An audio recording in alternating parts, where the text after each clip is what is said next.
তো বন্ধুরা মোবাইল ফোনে কি ভিএফএক্স এডিটিং করা যাবে অ্যান্ড মোবাইল ফোনে যদি ভিএফএক্স এডিটিং করা যায় তাহলে কীভাবে অ্যান্ড সেটি কোন অ্যাপস দিয়ে মোবাইল ফোনে ভিএফএক্স এডিটিং করতে পারবো। তো বন্ধুরা এই সবকটি প্রশ্নের উত্তর নিয়ে আজকের এই ভিডিওটি। অ্যান্ড আপনার কাছে যদি পিসি না থেকে থাকে তাহলে অবশ্যই ভিডিওটি আপনাদের জন্য ইম্পর্টেন্ট হতে চলেছে, কারণ পিসিতে আপনারা যে কাজটি করবেন সেই কাজটি আপনারা মোবাইল ফোনে করতে পারবেন কি পারবেন না সেটা কিন্তু আজকের এই ভিডিওতেই জানতে পারবেন। সো ভিডিওটি শুরু করা যাক। অ্যান্ড ভিডিও শুরু করার আগে আপনাদের বরাবরের মতো আজকেও বলবো, চ্যানেলে নতুন দর্শক হয়ে থাকে চ্যানেলটিকে অবশ্যই সাবস্ক্রাইব করবেন। তো চলুন ভিডিওটি শুরু করা যাক, লেটস স্টার্ট।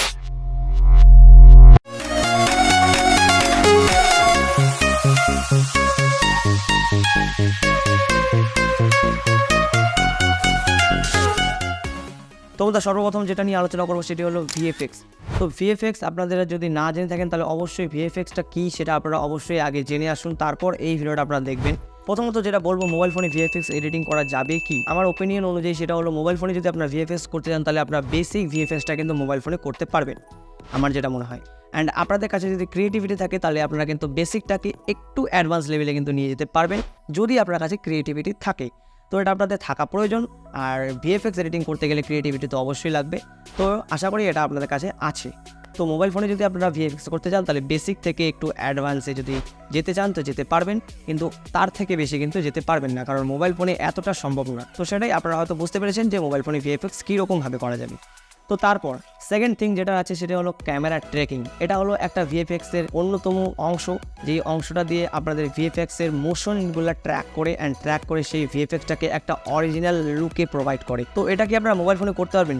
এর উত্তর হলো হ্যাঁ, আপনারা কিন্তু এটা মোবাইল ফোনে করতে পারবেন। অ্যান্ড আপনাদের ডিভাইসে একটু লোড পড়তে পারে, যেহেতু এটা একটা পিসির কাজটা আপনাদের মোবাইল ফোনে করছেন, তো এর জন্য আপনার ডিভাইসে একটু প্রবলেম হতে পারে অ্যান্ড ডিভাইসে একটু আপনাদের হিট হতে পারে, হিটিং ইস্যু হতে পারে। তো আশা করি আপনারা বুঝতে পেরেছেন।